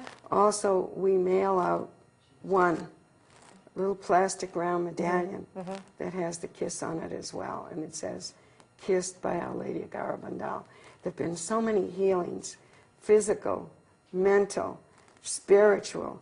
I can't even begin to tell you. And, you have a place there? Do you have a place no, there? A lot of people are buying places there. They want to be there for the great miracle. Right, but there's a monatorium going on right now in the building. Yeah. Oh, okay. They don't want to change the nature of it. Oh, yeah. Because they've paved the streets now, they widened that road, and right now we're in the process of building a road that I call the Road of Mercy. It's not the original road. That's going to stay the way it was, full of rocks and everything. I'm talking about from the village now to the Pines. But on the other side of the village, that's a whole story on itself. We don't have time to talk about it. But there's a little bit about it in the vigil. Somebody died and left $10,000. And I didn't know what to do with this money. And I had a broken foot. Remember when I came here? I was in a wheelchair. Yeah. And somebody called me up a month before I was supposed to take my group to Garabandal. And I wondered, now what is this money for? Nobody ever died and left us $10,000. This was a first. And thank God I had the common sense to ask, why would God allow this? There must be something special the Blessed Mother wants me to do with this money. So when I went to Garabandal, first of all, they had finished paving the roads in the village. The day before I got there, I rented an electric wheelchair while I was there. I got it from the city. But on that day that a lot of people thought the miracle was going to happen, it had been on front page news in Belgium, in Holland, on television. They were all saying that the miracle was going to happen that Thursday. Where'd they get that idea? Don't ask me. People get mixed up. This happened in 1995 too. Right. And the place was crawling with reporters and television cameras. And the press was there, and the radio people were walking around with the microphone, and I'm sitting in the wheelchair when I saw them all coming. It was a terrible day. It was raining, it was cold, and I went out there, and I tried to talk to them. I said, "What are you people doing here?" "Oh, for the miracle, the miracle." You burst their bubble. I said, "The miracle is not going to happen. The warning hasn't happened." You know, they wouldn't listen to me. I might as well talk to the wall. Well, what did they report the next day, though? They wouldn't listen to me at all. And this guy come over to me and he says, "You're a woman with no faith." He said, "I'm going up to the Pines." It was 8 o'clock then. "I'm going to be up there for the miracle at 8:30. I said, "Oh, yeah? You come back and see me at 9 o'clock. Of course, he didn't come back. But a lot of people went away disappointed. But this is the thing, Mary Lou, there are a lot of sick people there. Yeah. People who couldn't walk. Right. Real sick people. And I looked at them and I said, they could not get up to the Pines. And I looked at them and I said, "Oh my Lord, I know what I have to do with that money. I have to build a road." The Pines is what? Where the It's visions... high up on But the significance of the Pines is where the kids were brought to see They her? were there a lot. Yeah. But our Blessed Mother also asked for a small oratory in honor of Michael the Archangel to be built there. Okay. And you'll be able to see the miracle up over the area of the Pines. Okay. The Pines is a very important area. She appeared in that cluster of 9 pine trees. We talked about that, the importance of the angel in the last talk. But the point was, I realized then, it was like all of a sudden a light bulb went off in my head. How are the people going to get up to the Pines? The sick people. Do you know how many sick people are going to be coming in? So you're going to pave their road then, huh? So that road is going to, the original road from the village to the Pines, it's all rocky. That's not going to change. That's going to stay like it is. It's very difficult even for an ordinary person. But on the other end of the village, I've talked to the mayor, who happens to be Jacinta's brother, and Michelangelo, and I said, "Let's do the road." I got $10,000. He said, "It's going to cost $60,000. That's what he told me. And I said, "Well, all I know is the Blessed Mother wants this road. Let's get started on it." And from then on, you can't imagine the miracles that have happened. It's incredible. The road is going to be going from the end of the village up. It's How long is going to that be a one-lane road. And when you get to the top, there's going to be a circle there. There'll be no parking, no parking there. But they'll be able to drop off the handicapped people. And there's going to be a walkway from that point to the Pine Grove. And I'm really thrilled about all this. That's fabulous. Let me ask you about And it's going to be finished by the time I take my group there in April. I'm taking 95 people. Wow. I take them every year for 2 weeks. It's a retreat for us. Are the Pines unusual for that area? Those particular pine trees are. They never grew anywhere else. Well, how'd they get there? They were planted there by Conchita's grandfather and a group of small, little first communicants. Wow. And there were other trees that they planted there as well, but they died. These were the only trees that survived, these 9 pine trees. 9 choirs of angels. 9 choirs of angels, okay. There were many times when Michael the Archangel brought communion to the children up there. Right. And by the way, I said before, angels can't consecrate. Where did he get the consecrated hosts? From the tabernacles of the earth. Okay. That's where he took them. I got to tell you a funny story, though. When Loli was 6 years old, something around that age, her job was to chop wood, because they used to cook with wood, everything, you know. And with this axe, she chopped off the tip of her index finger, this much of it, and on her left hand. Well, during the time of the apparitions, they were pestering, all 4 girls were pestering the Blessed Mother, do a miracle, so everybody will believe, do a miracle. And the Blessed Mother promised that there would be a miracle in time. And so Loli is holding up her finger. I know what you can do for a miracle. Give me back my finger, and then everybody will see that it was a miracle. Which was really very amusing. But to a 12-year-old girl who was saying something like this, there were a lot of tender moments during the time of the apparitions. Mercedes Salisax, a writer of Barcelona, was distressed by the death of her 21-year-old son Michael in a car accident. She went to the village in the hope of finding some explanation and comfort. Because he was a very good person, he was used to communion every day, and he was extraordinary, very, very, very religious. He had his scapulary. Of course, he was a very good boy. But still, I wanted to know where he was. I didn't know why. I want to know. And when they told me about Garanbandal, I went there just to ask what happened to my son. Mercedes arrived at Garanbandal on Holy Thursday night and asked Marie Loli and Jacinta to ask the Virgin where her son was. On Good Friday and Holy Saturday, the girls completely ignored her. She was becoming desperate. And this Saturday night, we were praying the rosary, the whole village, during the village, through the village. We were praying. And it was more than 1 o'clock in the morning. It was Sunday.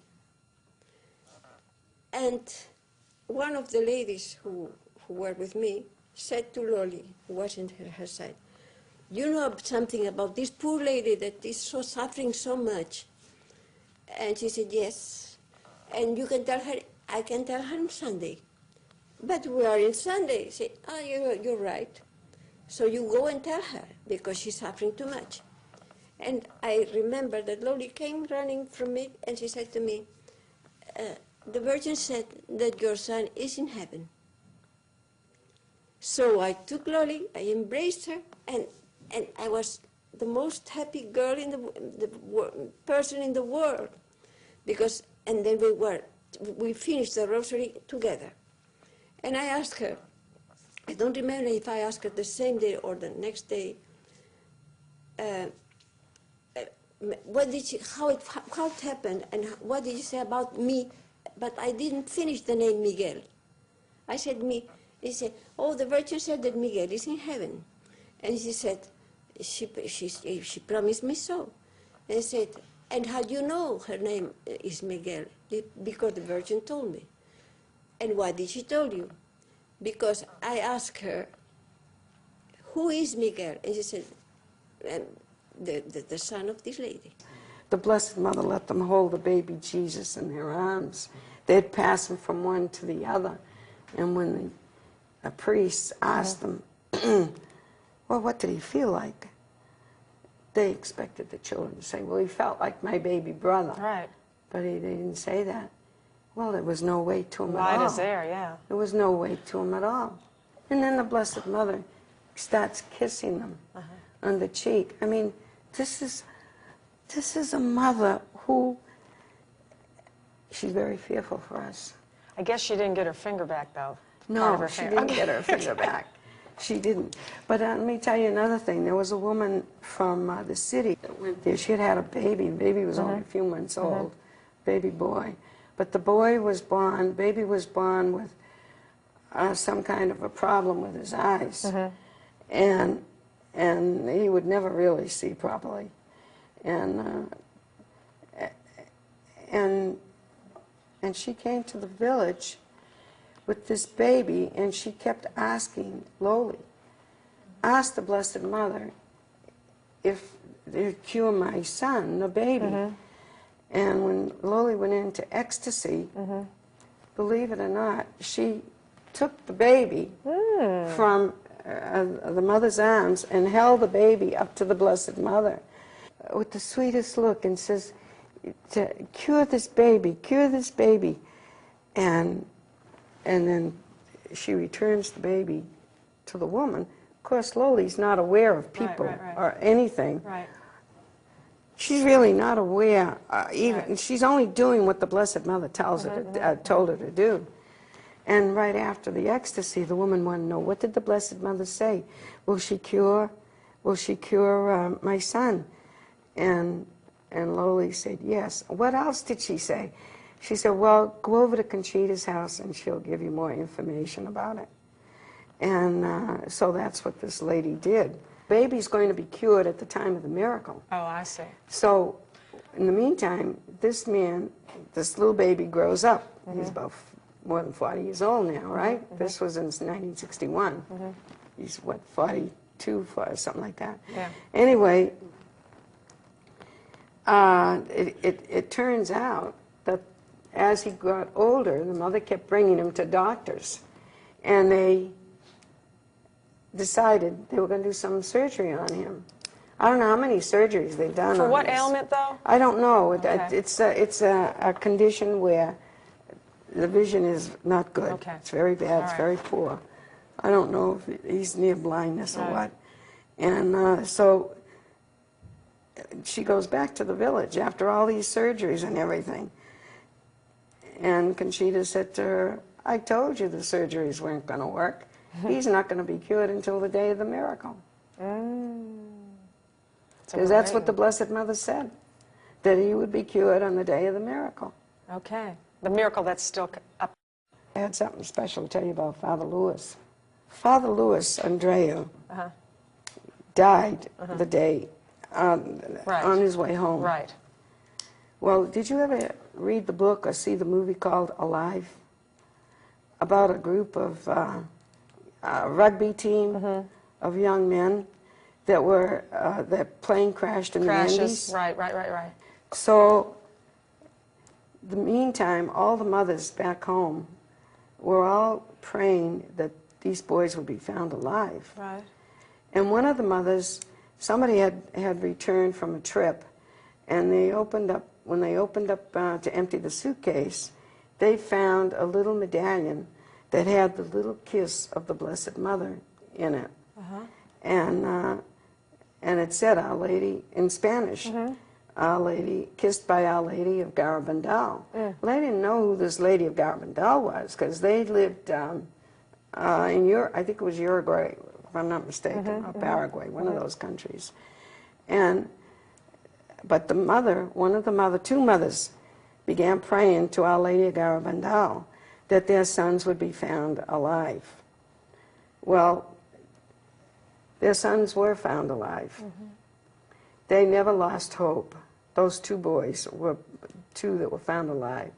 But when she was called and told that they had been rescued, and that she had to fly from her place to where the rescue point was, she was so nervous and scared, and she was on the plane, and she just was very hyper. Sure, she was traumatized by what happened to her son. That's right.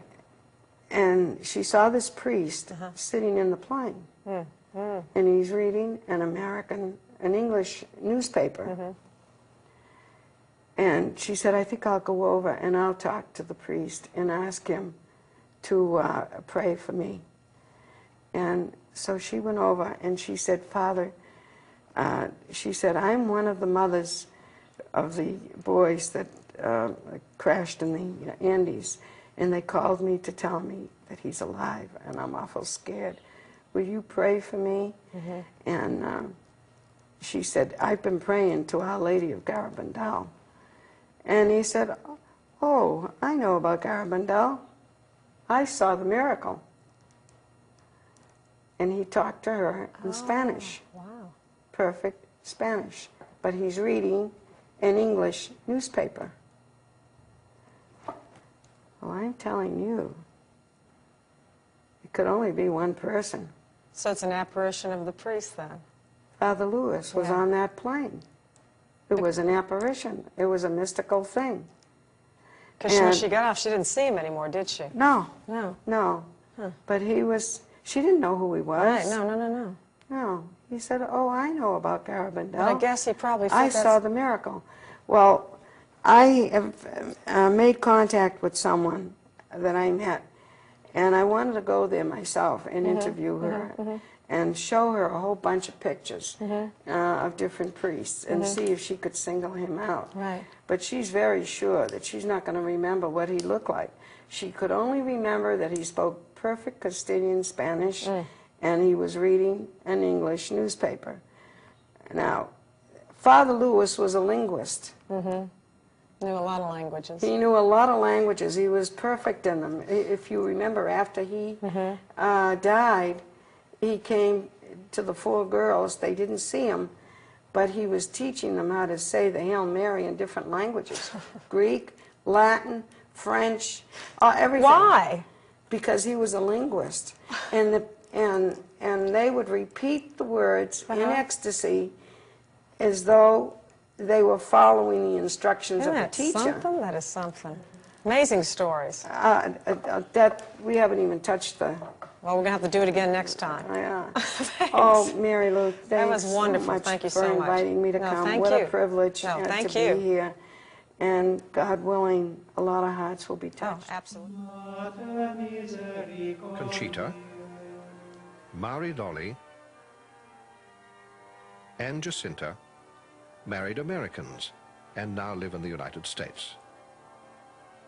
Mari Cruz also married and lives in Spain.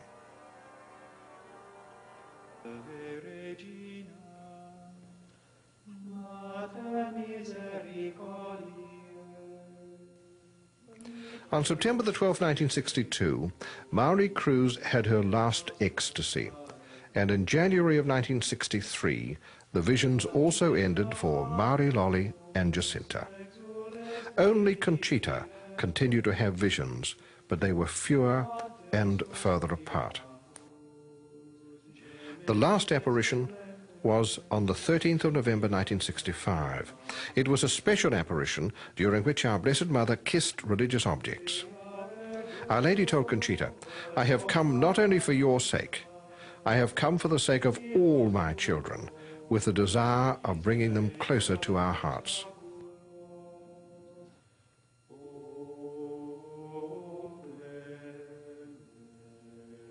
And afterwards she added, "Conchita, why don't you go often to visit my son in the Most Blessed Sacrament? Do not let yourself get carried away by laziness and not go and visit him who is waiting for you day and night."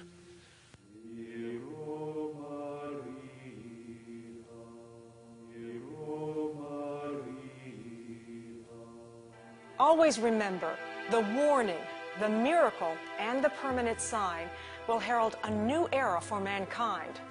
For Garabandal is ultimately a message of love and hope.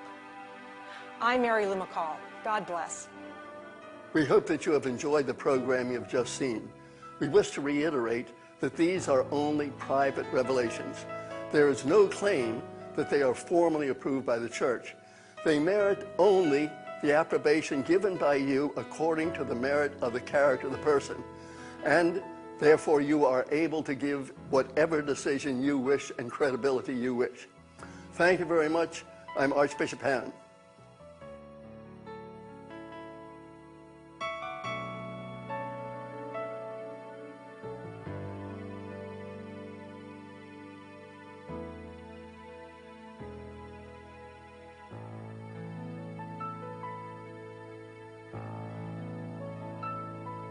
The messages of Garabandal are prophetic messages for the world, given to us to prepare us for their fulfillment. With this two-part special, Garabandal, Then and Now, you too can witness the entire miraculous experience. See the actual footage from Garabandal, including the visionaries in never-before-seen ecstasy. This astounding video set is yours for just $35. Hear the entire story of Garabandal from an actual eyewitness, Maria Sirocco, Nothing is a coincidence. That should say something to people. who was so inspired by Garabandal that it changed the entire course of her life. She explains why the messages are even more relevant and urgent today, given the current state of the world and the church. This video also includes rare, actual footage of the miracles of Garabandal. You can own the entire collection, Garabandal Now and Then, and Eyewitness Garabandal for just $50. Remember, these videos have been produced for you, so you can judge for yourself the importance and relevance for your life and for the world.